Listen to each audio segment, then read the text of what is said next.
10, 9, 8, 7, 6, 5, 4, 3. Good luck, studio. Hello. Oh, it's the Shy Life Podcast. All I wanted was a pie, and then I hatched out of an egg. Okay, bring the mic over. He's ready to record. Hello. It's the quiet ones you've got to watch, you know. Is it metaphorical? Is it deep? Is it deep? Boy, he's not all that shy, it's right. Blimey, Governor. It's the Shy Life Podcast. 616. Bonjour et bienvenue au podcast The Shy Life. Hello and welcome to yet another episode of the Shy Life Podcast with me, Paul the Shy Yeti. How you doing? I'm all right. So what's this episode going to be about? Well, we have a very special guest this episode, but I'm going to keep you in suspense until we come back after the music. But all I can say is that he was born on exactly the same day as me, so that makes him amazing automatically. So wasn't that theme music? Darling, it's the Shy Life Podcast. Yeah, but it's a positive thing, Paul. The High Life, the Shy Life. You won't find a cast of characters like this everywhere. Hello, Paul. I'll go anywhere for a potato. Delicious. Hello, Cappers. How are you? You quite like a big bang, don't you, Paul? Go Shy Yeti. Oh, he hasn't found out my secret. Do you think he has? If you thought that was bad, just listen to this. Yeah, I'm strangely drawn to Yeti Uncle John's ankles as well. But has the Shy Life Podcast slowed down? I don't think so. It's all green and see it. Yep. Has anyone seen my hot saucy? Oh, I can't wait for it to begin. It's the Shy Life Podcast. I like that. Yeah. Marvellous, Paul. Hi there. Hello, and we're back. So, my guest, would you like to introduce yourself, guest? Hi, hello. Hi, listeners. My name's Andy. Some people might know me on social media as the Big A, but probably not too many because I haven't really got that many people following me. But I am Paul's official birthday twin, and it's lovely to be here and talk to you. Yeah, and the exciting thing is that although we were trying to work out just before we started recording when we first met, and we thought probably about 10 years ago, but this is the first time we've actually met or spoken face to face. I know, for real. On Zoom. So yeah. So I was thinking it's got to be probably about 10 years. Yeah. And I think we had mutual friends, and I think probably you'd been out with somebody that I knew in London, and you'd been in that. Well, they'd probably our people today constantly taking photographs of what they're up to, and it's Paul's birthday, and I'm thinking it's not, it's my birthday, and I think maybe that was kind of how maybe I first messaged you and said, "Oi, it's my birthday. Stop eating all my cake," and probably that's how we got talking. And then I deleted Facebook for a number of years, and I think I found you on Twitter, and we spoke on there, and then I moved to Instagram.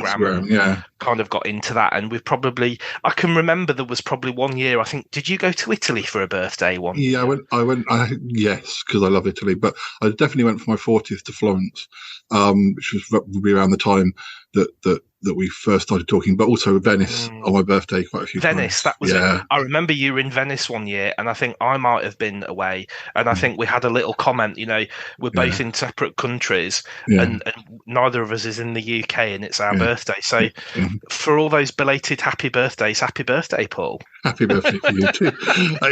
Because I think some years we wouldn't talk except for band birthdays, which was fine, but over the course of time we've sort of discovered we also had things in common, like absolutely what we're going to talk about, some of what we're going to talk about today. But yeah, I just wanted to say as well, there was one thing when I listened to one of your other podcasts a few weeks ago, you were talking about how old you were in a particular year, and I was like, that's me totally, because our birthdays are relatively at the end of the calendar year. When you think back to say 1984, when you do the maths, you'd think, oh well, we were 11, but we wouldn't have turned 11 until the back end of the year, so you'd be 10. So that probably. People now think we're born in 1970. It's easy to work out anyway. I don't want to give we don't want to give too much detail away. You never know who's listening. That's just for us, our secret dates. Mother's maiden name and first pet and all of that stuff. They'll all be hacked into our bank accounts before this is even live. I have to be careful. If people want to listen to 600 whatever number episodes it is of this, they may eventually get into my bank account, but they won't find much in it these days. But really, I mean, they'll all sort of gone totally off their nut by the time they've listened to all 610. So one of the things we're going to talk about, or we're going to start talking about, I mean, we're not going to try and do all this in one episode. We want you to come back. Oh, I'd love to. We're only 3 or 4 minutes in. I want you back already. But one of the things we discovered we had in common was that we both love Australian TV shows. So I think the ones we're going to talk about are possibly Prisoner Cell Block H, Young Doctors, Sons and Daughters, and Cop Shop. But which of those did you get in? I think I listened to you on the Prisoner podcast. Did you? Yes, did you? I got the wrong number to start with, and I was enjoying it, but I really wanted to hear you. And I was like, "Where's Andy?"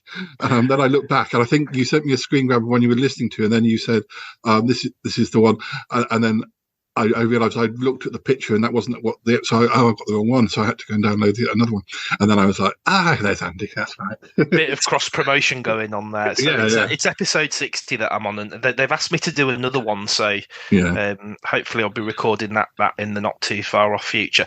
But no, that's fine, and I think there's been so many different productions over the years, hasn't there? And I was trying to think back as to when I first maybe was aware of watching something that was Australian. In that episode, you were saying that we sort of all started with Neighbours, which probably is the case for me. But I know a lot of these shows were, depending on what region you lived in, a lot of the shows were. It could have been earlier. Yeah, for me, I don't think it was, but I'll tell you about me first. But I know you were kind of, well, I mean, I don't mind. You can tell, because I think you probably started watching stuff before me. But and I mean, maybe I need to kind of. This is where what is it they talk about retcon, where suddenly someone says something completely different from what they've said before in a previous episode. I think generally it was Neighbours and Home and Away that got me and my friends into watching that type of program, and I think, as you've heard me say, Prisoner was really the one. Once I'd started watching Prisoner, the others kind of paled into. In comparison, really, that for me is the best of the bunch, and that's the one that I've watched the most and probably got the most affinity with and enjoyment from. But I think watching a lot of the other ones, you see the same actors and you think the same script writers have written different programs, and you can see how maybe they've used similar storylines more than once, because I guess storylines do get reused over and over again, and you might get people thinking, "Oh, that's a good story. I'd like to replicate that." Well, I've been doing that in my own writing for years, partly because I knew that nobody had seen it the first time anyway, so I could get away. Apart from me. Well, like when I'd done like my Sutton Park plots, often they were bits that were inspired by Prisoner, or like I think I told you, there was the plot line about the hypnosis, and I definitely did that I've done that on Sutton Park and in my podcast, and probably in my writing. I think in my writing as well. One of the ones that seemed to come up quite a lot in the Australian serials was there's always a son in a wheelchair. There's always a son that's had a car crash or a spinal injury, and that seemed to be quite a common. I don't think that one was in Prisoner, but I'm not. Well, maybe it was. I don't. There was one character in Prisoner, wasn't there? It happened in a car crash. And it happens in Sons and Daughters, and you haven't got that far yet. But but I guess we should, in case people listening don't know what Prisoner is to start with, we should, as we talk about each one, we should just give a little background. Prisoner is about a women's prison and their lives outside the prison. I guess it's a bit like Orange is the New Black, but much earlier, at least to sort of, give it a sort of setup. Have you ever seen Within These Walls? I've got it up there on my shelf, and I've watched the odd episode. Of the other prison ones, I've watched all of Bad Girls, which I also enjoy. But so I think Within These Walls was like one of the first women in prison dramas, and it was made by I think it was LWT back in the early 70s. Yeah, and that was kind of like one of the big dramas really of the day, and it was quite well known. And I think the actress who played the governor, because Within These Walls was quite focused on the prison officers and their lives, and the inmates were almost like extras, or there was a few of them that were in continuing stories, but most of the focus was on the prison officers. And the governor is a bit like Mrs. Davidson from Prisoner, and I think I've heard somebody, maybe one of the story writers or something from Prisoner, say that actually they'd seen Within These Walls in the early 70s, really liked the governor character, and kind of maybe used her as a starting point to develop Mrs. Davidson in Prisoner. Yeah, because how many episodes of Prisoners? I've got all these. 692. Yeah. So it started production in late 78, which was probably the year we would have started school. Because thinking back, I think I started school in September 78. Yeah. And you would have done as well. Yeah. So that's a bit of another significant thing, that one of our favourite shows was actually just going into production, and we were learning to read and write, basically. So kind of that was then, and it ran until 1986, and it's been a big hit around the world, hasn't it? And it's got a bit of a cult following.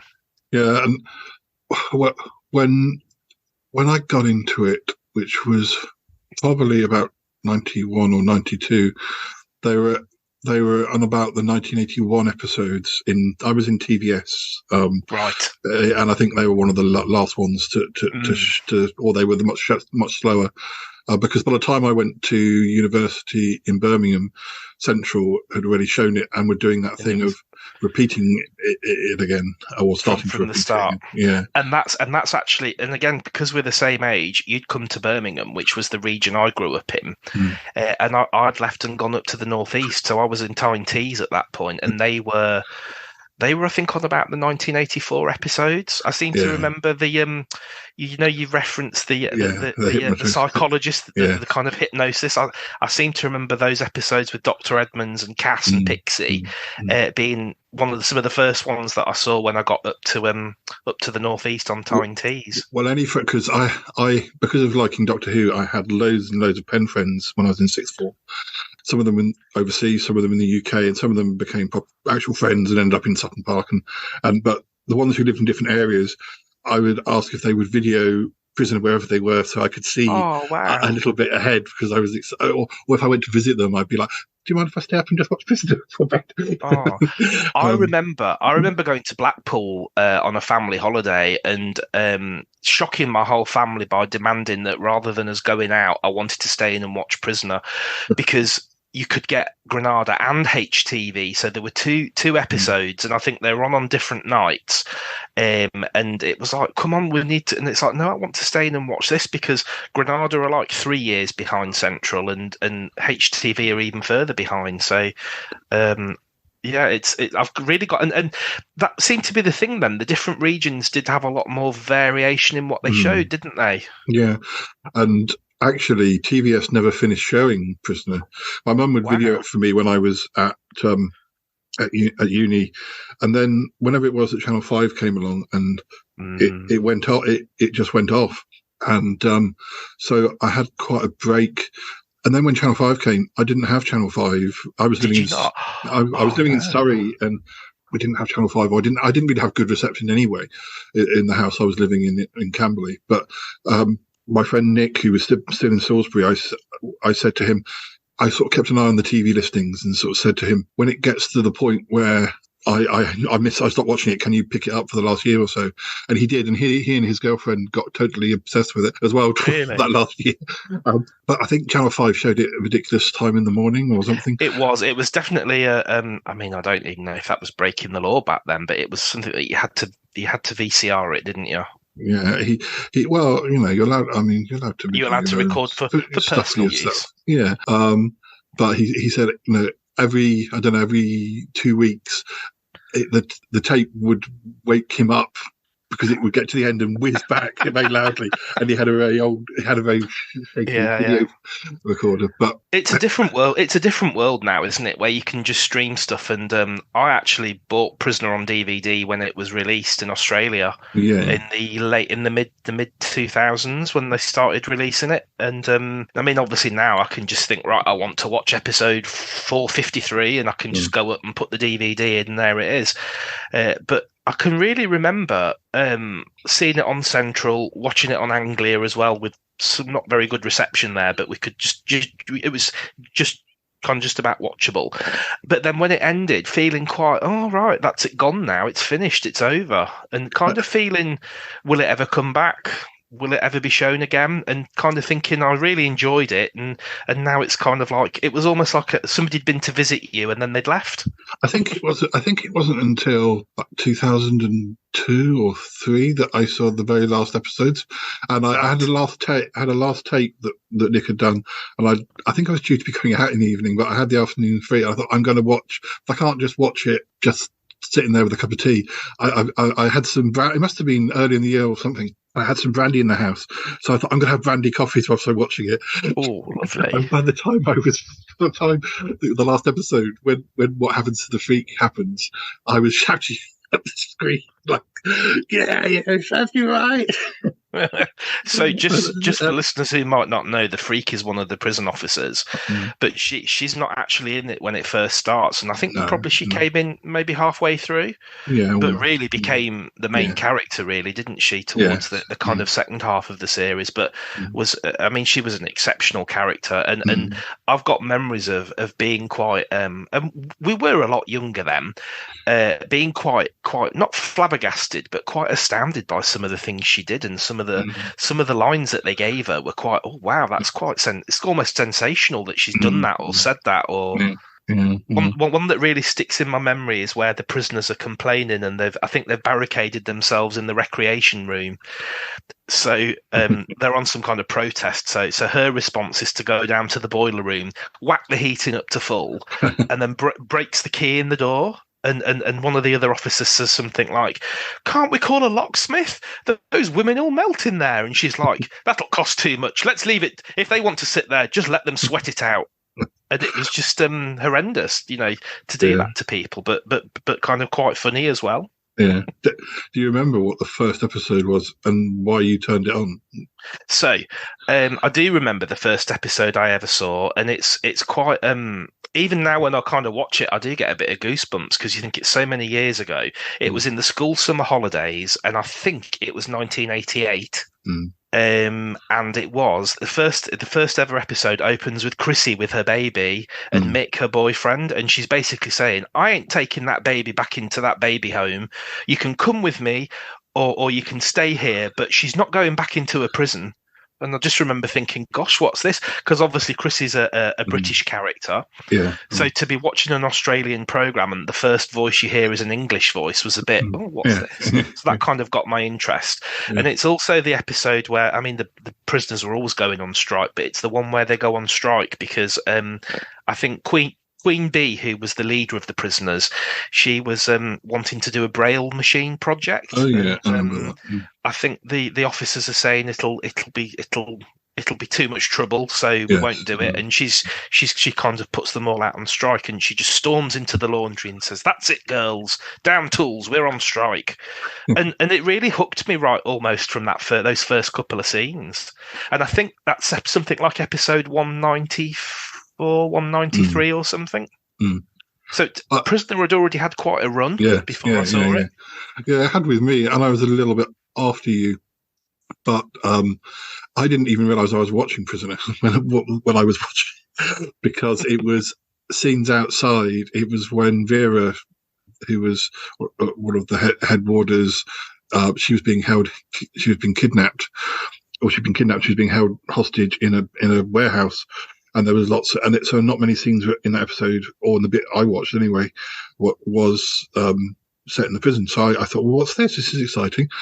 And up until that point, you always heard people making jokes about Prisoner, even though maybe a year or so before, the theme tune, because of the fans in the UK, the theme tune had been in the top 10 years after so I was kind of aware of Prisoner, but there was always people joking about things and about it being low budget, and so I didn't necessarily think it was any good. I was watching.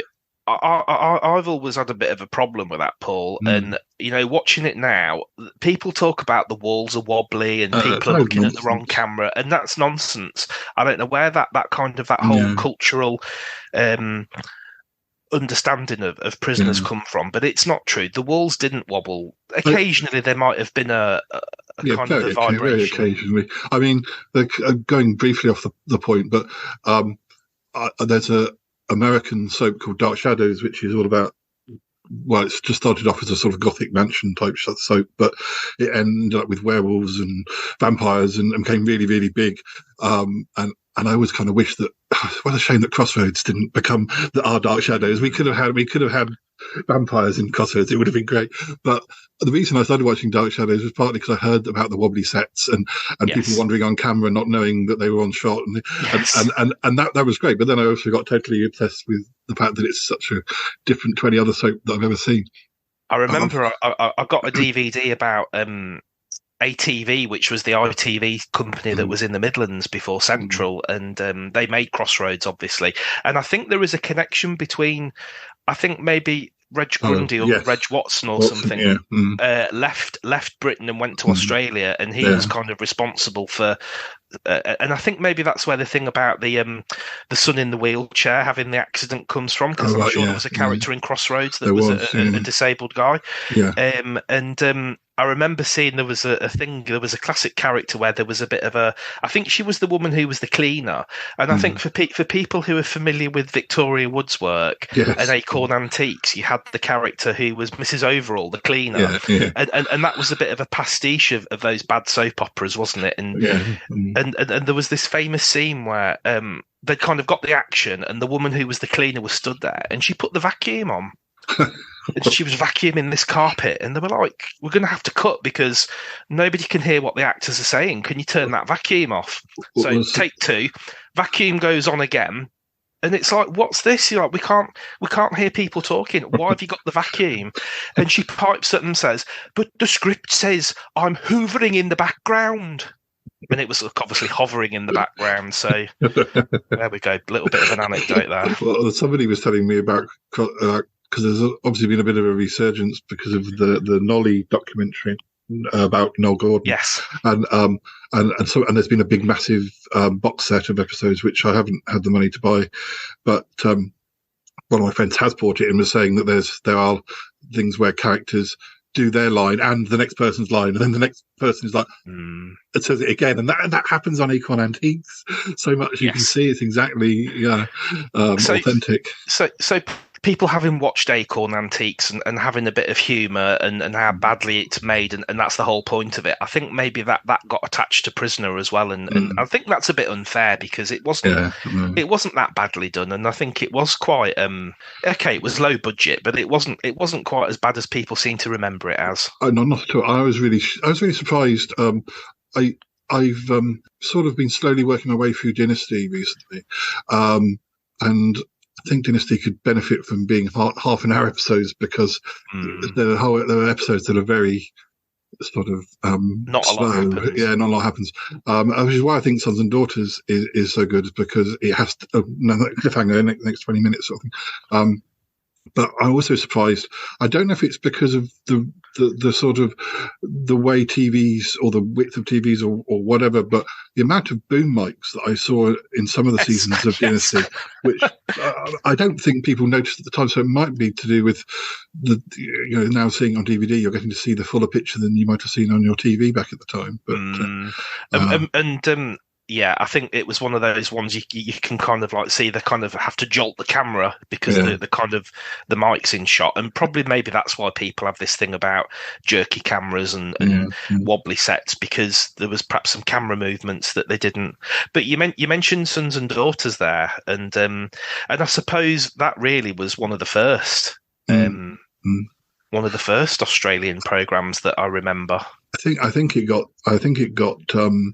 shown within a year it starting in Australia. I think it was over here by 83.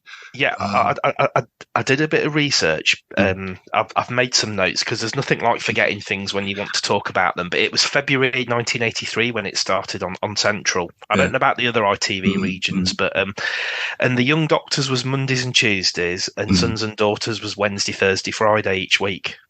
Yeah, because for the listeners, Sons and Daughters started in 82, but the Young Doctors was 76. 76. And also, they didn't get colour TV until about 75. So it might be the reason one of the first, that we picked it up over here because number 96, which is a very interesting soap, is mainly, well, at least half of it's black and white, half of it not existing as well, but. Only the later ones that are in colour, isn't it? That's right. I think I can remember even back then. I mean, if it was February 83, we would have been 9, wouldn't we? So I think I can remember there was definitely a distinction between the Young Doctors. Obviously, they're in doctors' uniforms and kind of nurses' uniforms, but when they're out of those clothes in the kind of what would you call them? I guess kind of like civvies. The fashions were so 70s in the Young Doctors. You'd have big flowing gowns and huge, massive flared trousers for the men. Where Sons and Daughters did seem a bit more up to date and a bit more 80s and a bit more perm and a bit more maybe leg warmers and things like that. Well, so you can see because it sort of goes from 82 to 87. You can definitely see the change in fashions as well throughout the 80s.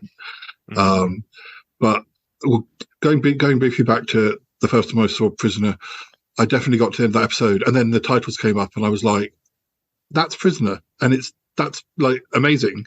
So I'm not listening to anything that anybody ever tells me about a program before again, and I was glued. And then soon after that, you get the whole Sandy and Dr. They are some of the best episodes, aren't they? So it's kind of like now I'm hooked. Yeah, Dr. Kate. Now I'm hooked. So and that scene with Mari Winter where I think, well, whatever's happened, and Kate stood there with a knife that's been made, and kind of Mari comes down the stairs and says, I recognise that knife. That's the knife I gave to Sandy. I won't say any more because it spoils the story if we don't want any spoilers. But that kind of scene of Mari coming down the stairs with a light on her face, it's really quite dramatic. Really good. Unfortunately, around that time, my American pen friend came over in the summer of 92, and I had just finished the whole Sandy and Dr. Kate plotline, and it was just, so I was kind of like, you got to watch this show. And then the episode that happened to be on when he was over was like one of those episodes that just is in between big plot lines, nothing that special. And he was kind of like, what's it about this show you like? And I'm like, it wasn't like this last week. It's not that it's bad, but it's not. I think that's something that I think when you binge watch, I mean, today we binge watch stuff and you can watch, I don't know, 10, 20 episodes in a day. Maybe not 20 episodes, but back then it was only maybe once or twice a week. And I think now you can see it was really hard for them to maybe keep that high quality going week after week after week. And for big storylines like that, they'd play out.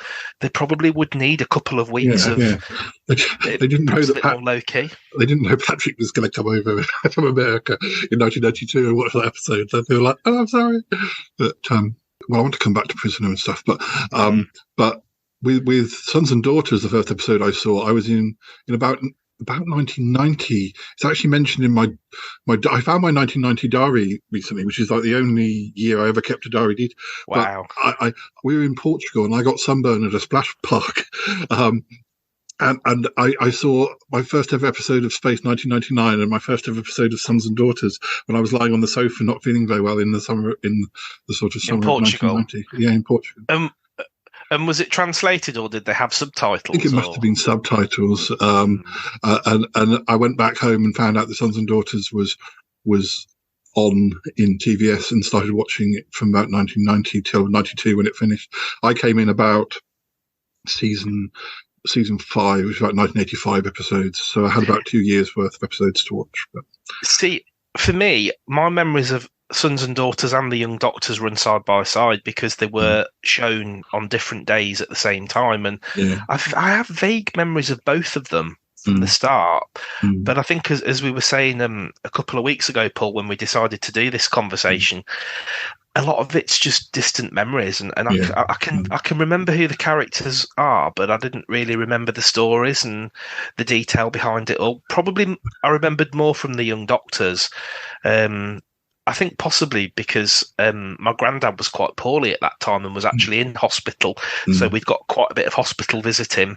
And maybe that just struck more of a chord with me watching something about a hospital on TV at the same time. But I have really strong memories of some of the stories between Lisa and Tony and Tanya and their kind of wedding, their kind of on-off love triangle that was going on. More so than with Sons and Daughters. Yeah, probably.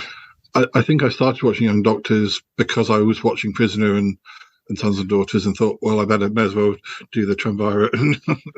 and as you say, I think it was on the same time, just on different days, or maybe it was on the same day. But I think I started to watch. There's probably things about The Young Doctors that maybe haven't dated very well, though, because there's some of those early episodes. And I don't know how much of this is them trying to show how men treat women at work, and there is a lot of sexual innuendo and things that you just wouldn't get away with today. For example, Dr. Shaw asking women out for dinner and pestering them, and you just think, today the guy would be just.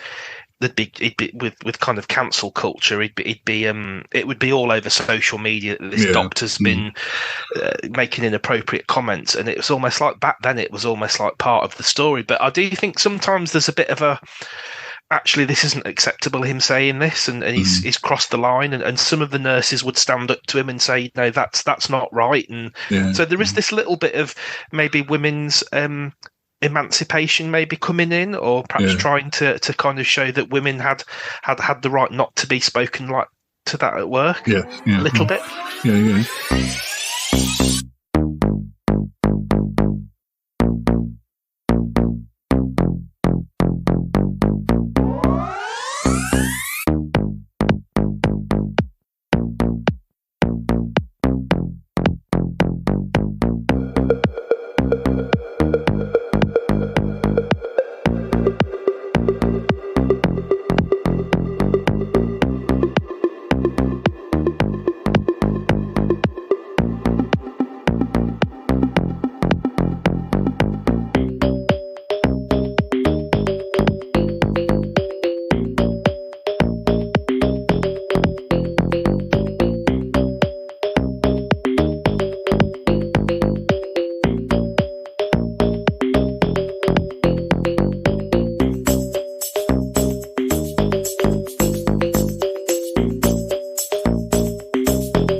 I was going to say I'm not quite sure what got me into Young Doctors, other than just it was produced by the same people, and it's another kind of show. I think I must have seen an episode that was sort of like phone calls or prank phone calls or something that made. Yes, so is that when Sister Scott was being impersonated by one of the other sisters in the hospital, and it's some kind of campaign against Sister Scott, who, as some people might know, is the same actress that was Barbara in Sons and Daughters. That's right, yeah. And she was also, didn't she do the Australian version of The Weakest Link as well? She did, yes. Yeah. She did that as well. So, and that was quite interesting because the other actress who was playing the naughty nurse, if you like, the one who was doing the impersonations, is actually Jeannie Drynan, who was the mother in Muriel's Wedding. Yeah, and is also in Prisoner as well, playing Angela, the solicitor. In the early episodes. So I suppose you can see the same actors used over and over again, but that happens in this country as well, doesn't it, where you've had people playing several different characters in long running programs, so it's not unique to that. But that was one of the things that we always used to do, watching the Australian programs, to try and spot people and think, oh, she was in Neighbours and he was in Home and Away, and good grief, she was in The Young Doctors. And you'd kind of wonder if they'd got different hairstyles and different clothes. And I suppose because for us, they were all on at the same time, but in Australia, they'd been made in different eras, and it was quite interesting to spot different people, or the same people. Anne Haddie, who played Helen Daniels in Neighbours, was in Prisoner, wasn't she? She was. She plays Doreen's mother, and I was thinking, actually, seeing her in Sons and Daughters, the character that she plays in Sons and Daughters, Rosie, she's quite acerbic, isn't she? She's got a bit of a nasty tongue to her. And my memories of Helen Daniels are that she was so lovely in Neighbours, and she was a completely different character, but probably the character that she played in Prisoner, who's the mother that's terminally ill and doesn't want to get too close, but then ends up letting the cat out of the bag. And is it something to do with perfume? She buys Doreen some perfume, and Doreen has a memory of, this was the perfume that my mother used to wear before she abandoned me years ago. She was probably maybe a bit more like Helen in the Prisoner character. Well, one of the shows that I don't know if it was ever shown over here, but you've got me into trying it, is Cop Shop. Cop Shop.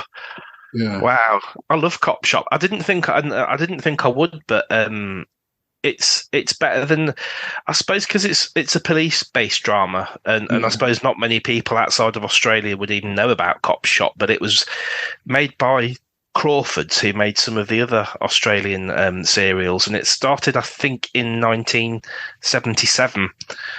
And in fact, I'm sure I read somewhere that they tried to sell it to ITV, but they felt it was just too, maybe some of the stories were perhaps just a bit too controversial. And they just felt it wasn't quite right for what ITV wanted back at that point. So Cop Shop was never bought by the UK and never shown in the UK. I've heard that about Dark Shadows as well, that around the time that Patrick Troughton left Doctor Who in '69, that they were considering, did they want to bother making it anymore? And I think because Dark Shadows starts in black and white but goes into colour in this '67. But again, I guess they just thought it was going to be far too weird, so they kept doing Doctor Who instead. I'm never sure if that's an actual 100% fact or whether that's one of those old wives' tales. But sometimes when I've talked about TV with other people, I've been a bit surprised or uncertain as to whether certain US shows, say, or Australian shows, whether they were shown at some point over here. And you often find that they were, even though perhaps just once. And it's you sort of forget, because we were so young, we wouldn't have been watching those shows, or we wouldn't even be interested in those shows when we were young. Yeah. No, and I think if they would have shown Cop Shop in the late 70s in the UK, it would probably have been on quite late at night, and I think they just perhaps felt it wasn't it was maybe a bit too violent, and I think some of the early stories they just felt weren't suitable for a British audience, which you think nowadays we watch programs from all around the world, and I don't really think that's even entering into the kind of discussion, is it, whether or not the programs are suitable. One thing that is interesting, speaking about them reusing actors and actresses, I do know that when Cop Shop started, Paula Duncan, who was in Prisoner, had left. I think she actually left the Young Doctors to go into Cop Shop.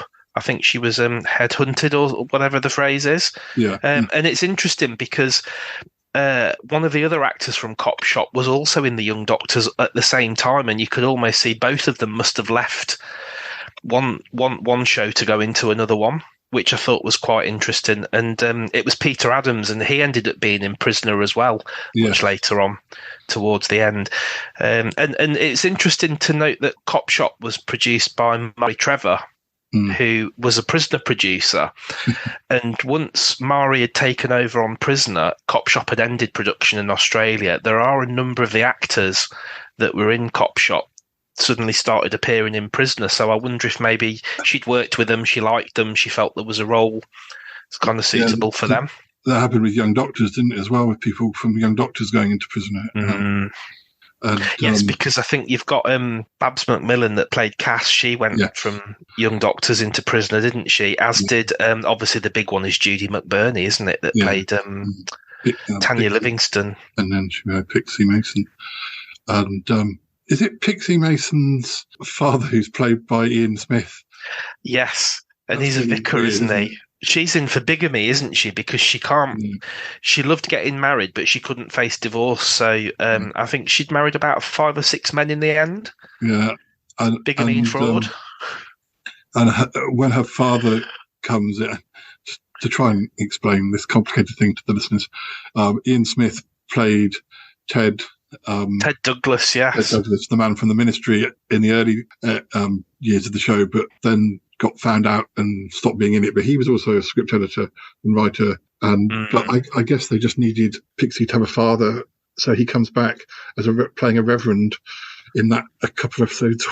Not and many. the ironic twist is so obviously she's in prison because she keeps getting married and he's a vicar, so you kind of think, well, he's going to be quite judgmental of her or condemning her.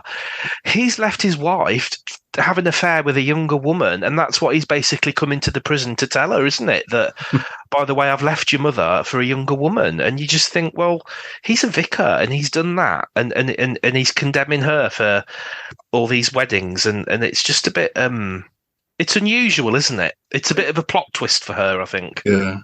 And then of course he comes into he's a big character in Neighbours eventually. Absolutely. It's Harold, isn't it? Yeah. Have you ever dipped into sort of more modern Neighbours or Home and Away? I haven't, no. I have really good memories of watching them when they first started, and I mean, I guess a lot of people would remember the whole Kylie and Jason era and what was going on in Home and Away at the same time. And I kind of felt once I'd got into Prisoner and I kind of lost interest in them a little bit. And I haven't really watched more recent Neighbours or Home and Away. You stayed with Neighbours, didn't you? Yeah, I got back into it in about 2012, but it was because, and I'm not very good at names of actors and actresses, which I know you are. Who was the last top dog in Prisoner? That was Rita Connors. Yeah, she the actress who played her was playing a doctor in Neighbours. Really? And I didn't even know that. Yeah, I thought, I must see her come into it. And then soon afterwards, Colette Mann came in again just for a bit part, or for a small part, and then became a regular for years, playing like the main matriarch sort of character. So by then I was sort of like, I'm going to just keep watching it now. And then it got into a really good era of being a bit sons and daughters-y as far as the plots being. I mean, I'm sure they had been in the noughties as well, but it got really sort of people coming back from the dead, or people who you thought were dead coming back, and doppelgangers and all sorts, and so perfect for me. And also they did do a sort of around 2018, they did do a bit of a Prisoner. They had Colette's character going to a book club That's right, I've seen that. Yeah. And they're all dressed in denim, aren't they? So you've got Betty Bobbitt that was Judy in Prisoner, and is Jane Clifton in it that was Margot? I think so. And there's a couple of others, and the it's a really good scene. People should look it up. I think it's on YouTube.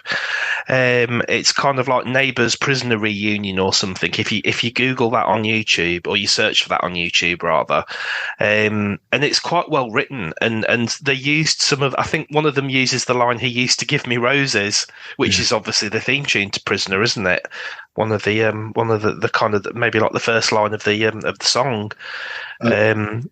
And Val Lehman came in, and I think on a separate time, and played somebody who'd been a rival to the character was Sheila, somebody from school. Did you ever watch Wentworth, the remake of, or the reboot of Prisoner? I've watched like some of the first season, and I think I've probably left it on DVD to watch, but I never sort of fell in love with it in the way that I did. I'm with you on that. I think when they started it, that it was a bit strange in that they wanted to reboot Prisoner and use some of the character names, but the actual stories for the characters, or the kind of, I suppose, the description of what the character was going to do and how they were going to act and what type of person they were going to be, some of them were completely different, and it just felt a bit, this is like a completely different character, so why have you used a name, why have you used a legacy name from another program when you've kind of created something completely different? And I suppose one of the biggest shifts in that was in Prisoner, Meg Jackson's husband is killed in the first episode, and in Wentworth it was the other way round. It was whatever he's called, Mr. Jackson, it was his wife that was killed. So that was almost like done the opposite way around, and again it was the kind of stabbing with the scissors in the corridor, which makes it sound like Cluedo. But one of the things that was quite interesting, one of the actresses that they did reuse was Tina Bursill, who plays Sonia Stevens in Prisoner. And for people who've seen Prisoner, there's a lot of interplay between the Sonia character and the freak that we mentioned earlier. So they reused the character of the freak in Wentworth, and there's this really great line in it when Tina first comes in playing her character, and you've done that's Sonia from Prisoner. She turns to the kind of the new actress playing the same character and says, "Don't I know you from somewhere?" And that, I just thought that's classic, because she does know her from another show, but it's a different actress playing the same character essentially. And I just thought that was really cleverly written in. A lot of people would have missed it, but I'm sure I know you from somewhere. They did that on a sort of cheeky thing like that on Neighbours a few years ago. They were doing a karaoke, and Paul Robinson was there, and some of them were having to mime to "Doesn't Make You Feel Good." Yes. And everyone was kind of, some of the characters were slagging it off, and he was going, "I don't know, I thought that's pretty good. I thought it was a pretty good song." So I've just seen recently the episodes in Prisoner where he's so young. I mean, that actor must have been, when Neighbours started, he must have been about, was he kind of like late teens, early 20s as Paul Robinson when it started? Yeah. So given that he was in Prisoner in the first year, he must have been about 15, 16 in that, playing I think he was like an armed robber or something. Mm-hmm. He just looks so young, and then you see people now, and it's like it's their whole life, isn't it? They were trying to pair him off with Colette Mann as well, who was a bit older. Although that's right, done that on Neighbours as well, and it doesn't seem so. It seemed a bit, gosh, she's quite a lot older than him, but on Neighbours it didn't seem like that. So in Neighbours, when they had the Alessi family, the Italian family, the mother was the actress that played Meg Jackson, Meg Norris in Prisoner. Yeah. But the husband, he'd been in Prisoner as well. And then here they put them together in Neighbours as a married couple. And it just, to me, it never worked, because it was kind of like, we knew that actor was considerably younger than his wife, and yet in the story he probably wasn't much older than the children, and it just felt a bit. I don't know. That family just didn't really work for me. Wasn't that the family where they had the twins? Yeah, there certainly were the twins. I don't quite know how they were, because they weren't her children. They must have been relatives or cousins or something. Yeah. But I definitely remember watching Neighbours around the time that family was in it, and those storylines. And I suppose one of the big things with Neighbours was that they did change some of the actors, didn't they? I think, was it the young girl that was changed about 3 times? Yeah, the Robinson family. Lucy. Yeah, although the last Lucy's played her on and off since the 90s. But so if you were going to pick favourite characters from Prisoner, what would be... From Prisoner. Let's stick to Prisoner, because that is the best, I think. I think it's the best. Favourite characters from Prisoner. So we've already mentioned the kind of Dr. Kate Peterson and Sandy Edwards era. I think they're probably 2 of the... although it's not a very long run. It's probably only about 20 or 30 episodes, but there were such strong stories. And we see the interplay between the 2 characters. I thought that was really good. I thought they were really strong characters. I think it's almost like you could kind of go through each year of Prisoner and pick who were the best characters in that year. I think Judy was a particularly strong character, wasn't she, through a lot of the series? I was like Judy. I used to like Helen Smart. Yes, Helen was amazing, wasn't she? Yeah. Such a good character and such a good actress. And she would come into the prison. She was a sex worker, and she would have a big fur coat on and a wig and lots of makeup. And I suppose the kind of cliche look that a sex worker would have back in those days. But she would put different accents on and voices and make a bit of a joke about, "Oh, I'm back again. Did you all miss me?" And she was just such a strong character, wasn't she? Yeah. And you mentioned Sonia Stevens. She was one of my favourites too. I know people sort of say they miss when Bea leaves, but I did like that sort of cast that sort of were there soon after. So I perhaps I didn't mourn her too much.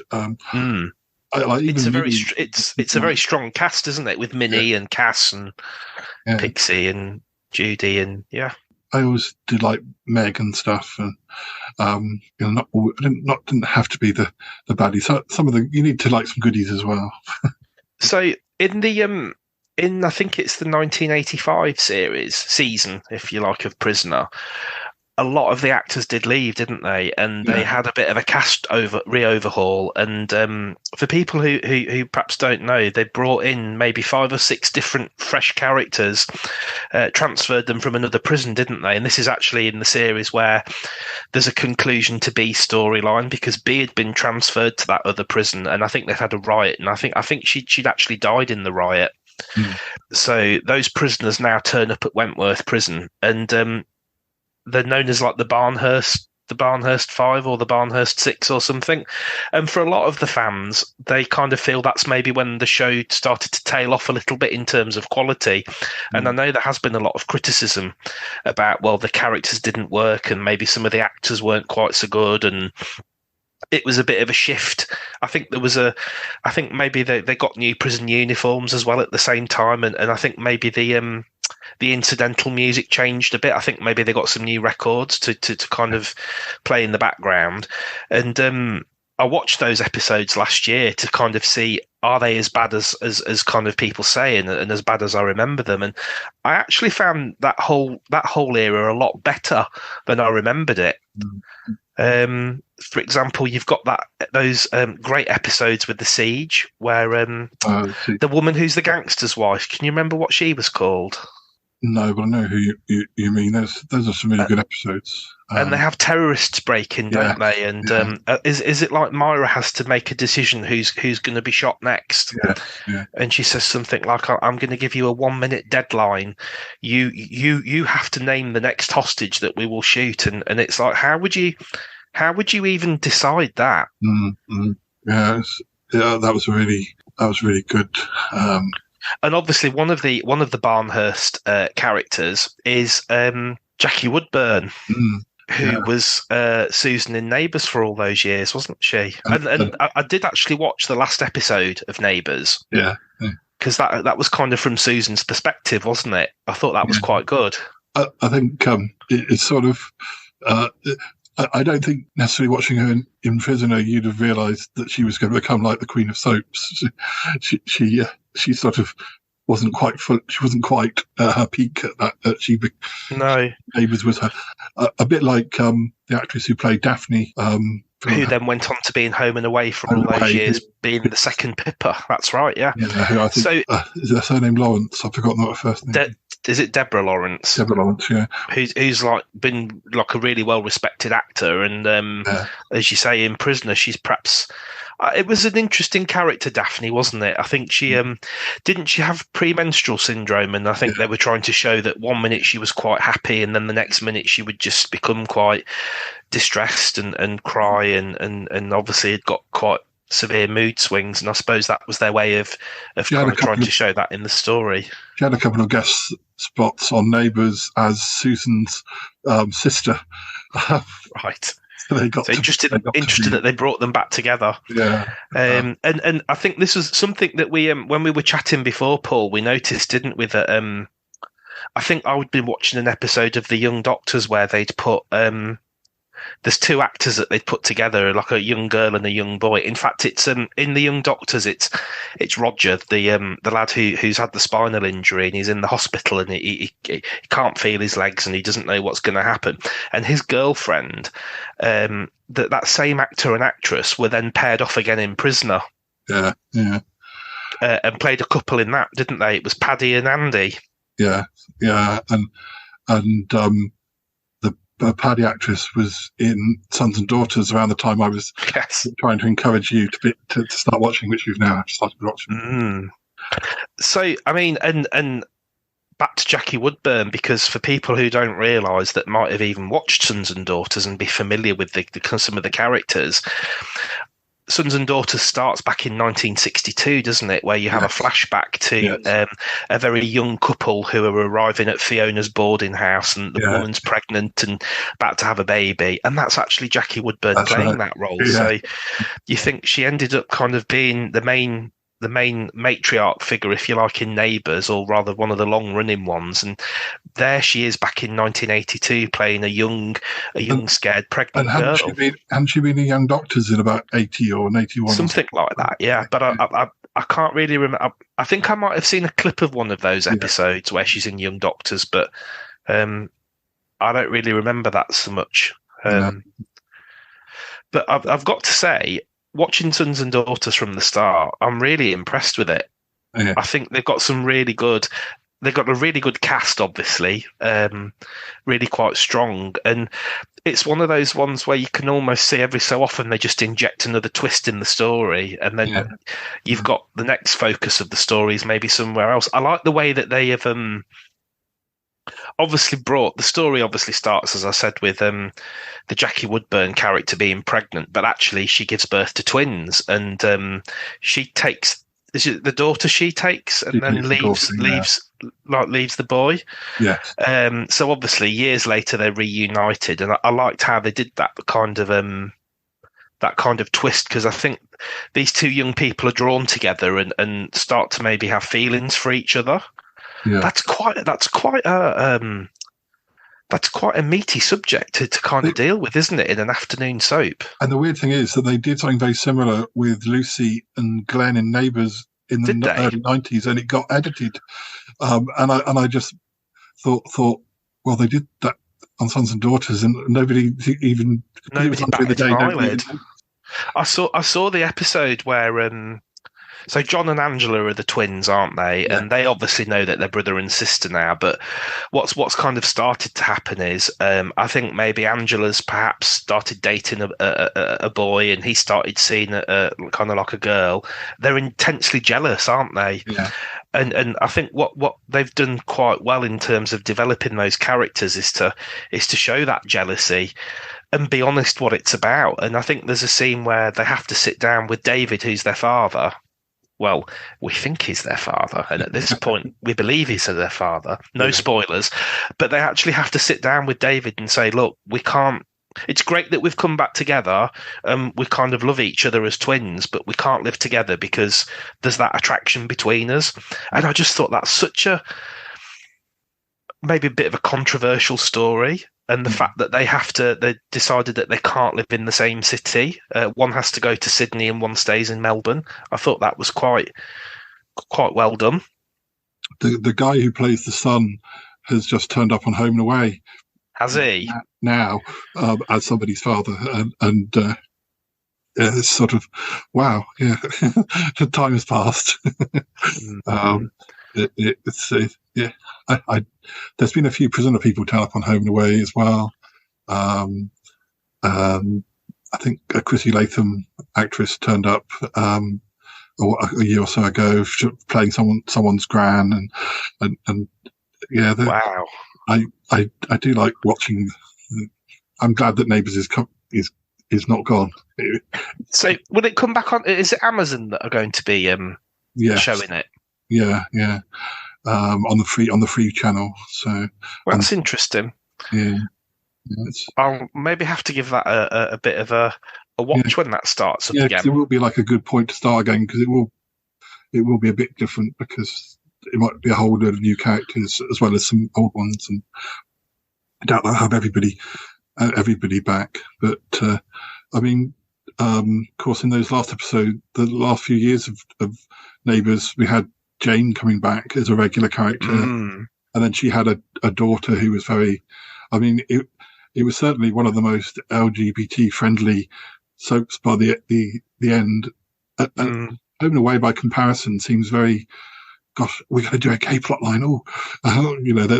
Whereas Neighbours had trans characters and gay couples and lesbian couples and bi couples and it just felt a lot more modern. So you mentioned Number 96, didn't you? Yeah. And that wasn't that the first Australian soap opera that had gay couples or gay people in it. And I think wasn't one of, I mean, I haven't really seen very much of Number 96, but wasn't one of the premises that the gay male couple in the show were actually the most normal people. Yes. It was all the other characters that were a bit over the top and a bit, maybe some of them had issues, and it was actually the two men that lived together that were the most down to earth and the most regular kind of people in the whole series, which you've got to think for the early 70s.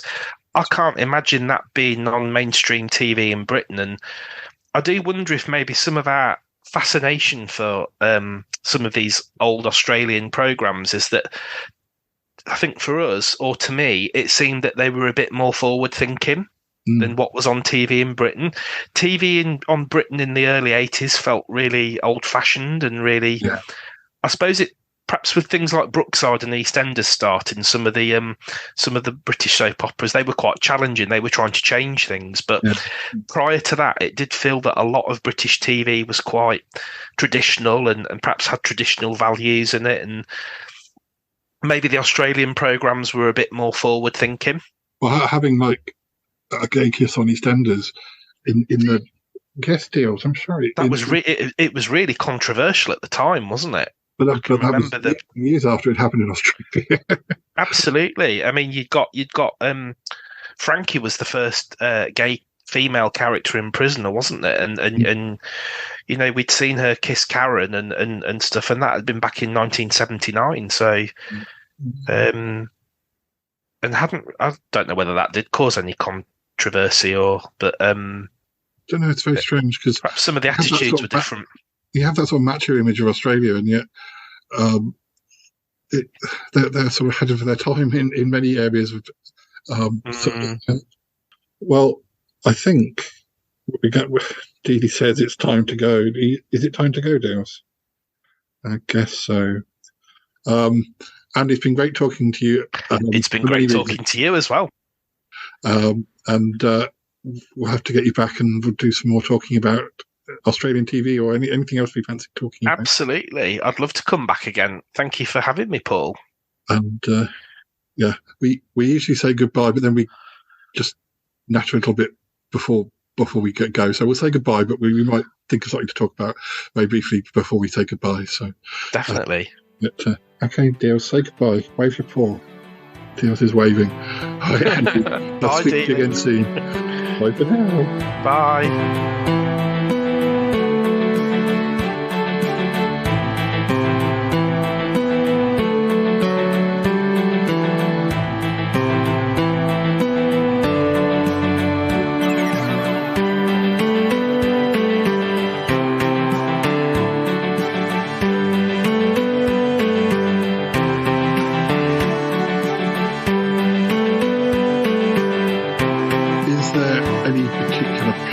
in Prisoners that is your favourite that you haven't mentioned already?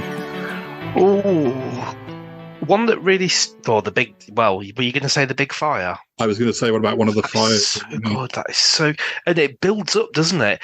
And I've seen people on some of the prisoner forums say some of the other stuff's a bit rubbish, but at the same time, you've got some other really good stuff going on, like Maxine in the halfway house with Tony, and it just feels like the whole story's just building up, and you've got Bea getting her work release, and she meets Cookie, and she's trying to behave, and it's almost like if you do this work release and you're a good girl, we'll then look at your parole, and then obviously the freak is doing all she can to stop that parole from happening. Mm-hmm. So that's probably like a really good era as well. But another one that probably stood out when I rewatched Prisoner last year was in the 1983-84 season, where the freak again takes on Lionel Fellows, and she's got all that. I think is there some episodes where somebody's recorded her saying something, and the tape gets smuggled out of the prison, and then she tries to find this tape, and she ends up having to do a deal, and I think they're about to kill her. And then obviously they've got the really classic episode where people break into her house and give her LSD. And she has that really bizarre acid trip. Yeah, with all the prisoners, like as if they're judges and stuff. And absolutely, and you've got Meg as the judge with the gold face. And I just think, where did that come from? And I know it's obviously trying to show someone on an acid trip, but they really must have given some thought to that, and to think of filming it in. I think is it like filmed in an old school or an old church or something, and it's very different, isn't it, from the rest of the series? I love all the plots when they involve like a tape or a diary, or that can be passed from person to person. They did things like that on EastEnders and stuff, and with tapes. And I'm sure I've done it myself. But I find that sort of thing very great for. I think a lot of the stuff I did when I did Sutton Park was because you're not like copying, but you're just taking that thing, like the diary or a hypnosis thing, or it's just a plot and doing your own thing with it. But they're such good little plots. You sort of learn so much from watching these shows if you're writing yourself. Because obviously there is towards the end, isn't there? There's a whole story arc around. Is it Nancy's diary where she's keeping this diary of what they're all up to, and I think are they smuggling alcohol in tennis balls, and it's like a remote control car. How on earth would you get a remote control car into a prison with drugs on it or alcohol? She's writing all this in her diary, and then they're blaming when the officers find out, they're blaming it on this other inmate called Kath, and they're making her life absolute hell, aren't they? Because they're saying what's the phrase they use? She's a lagger. Yeah. So she's informing on them, and it's not. It's this diary. Someone's found the diary and they've been reading it, and that's how the officers know what's going on. And they blame this other woman for it. Paul, it makes me so angry how they treated her. Yeah, there's a diary in Sons and Daughters as well that belongs to somebody who was in Vietnam who Fiona gets connected to. But well, we shall talk about some of these things and more next time. But so what I'll do is I'll have a think about my favourite storylines. Yeah. Yeah. And we'll come back and do another chat, yeah? Yeah, that'd be great. Yeah, definitely. Well, it's been lovely. I've really enjoyed it. The time's just flown. I know. You also enjoyed it too, didn't you, Dales? You made a new friend. Aww. Did you? Great stuff. Well, good to see you, Paul, and good to talk to you, and hope to speak to you again soon. Yeah, definitely. Hopefully my earphones won't be found next time. But I can't guarantee that Dealey won't sit on me, but my earphones maybe won't be. But yeah, we'll do it again soon. It'll be cool. Definitely. Have a good rest of your weekend. You too. See you later. Okie dokie. Thanks, Paul. I gotta go now. Bye. Gotta go. Bye. Goodbye. Goodbye. Goodbye. Goodbye. It's It's been good, but yeah, definitely time to come home now. Goodbye, goodbye, goodbye. Yes, goodbye, goodbye, goodbye. Wow. Really? No kidding. This show is part of the Pride 48 network. Find more shows over at pride48.com. What's going on now? Oh, it's the Shy Life Podcast. Let's go. I have a voice. I have a voice. You have a voice. You have a voice. We have a voice. We have a voice. Unique voices in podcasting. UnivazPods.net.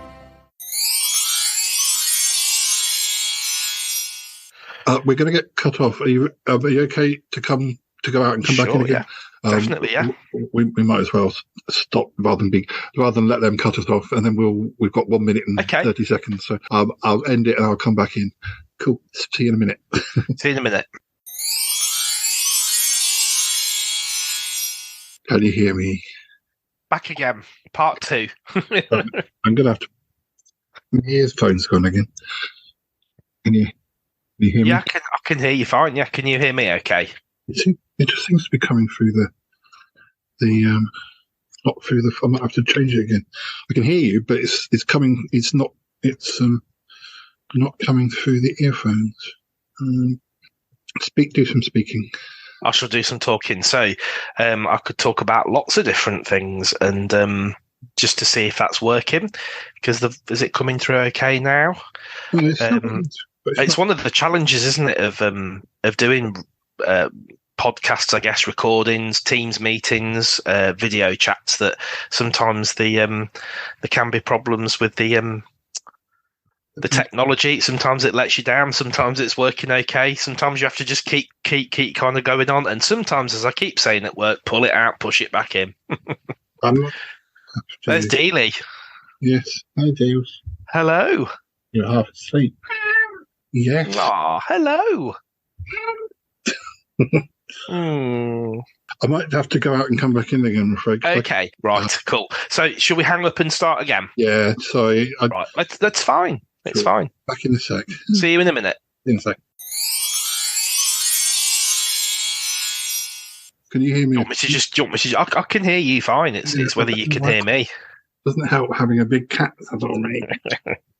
Which one do you like, dears? Which is your favourite?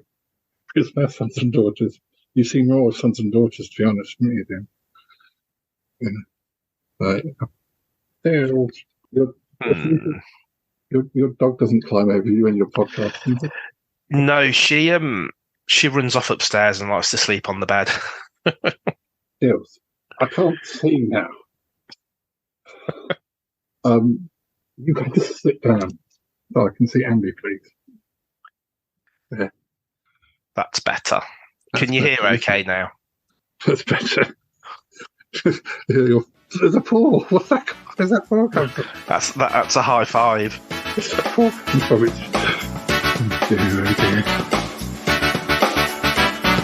Man, was that worth it or not? Oh my goodness, that was a darling little shoe. Whoa, I love that one. Great show, Paul. Yep, that was a good shoe. Oh, kitty, kitty, Dealey. Purr, kitty, kitty, kitty. Oh, I love Dealey. What the hell just happened on this show? I mean, seriously, reverse it, because I lost. What's going on? What happened?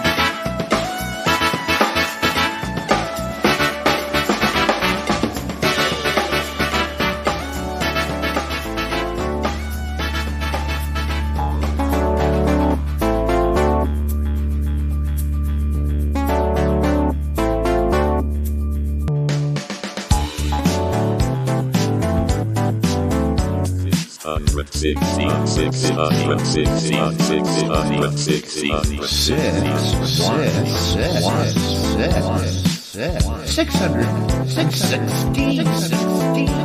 616.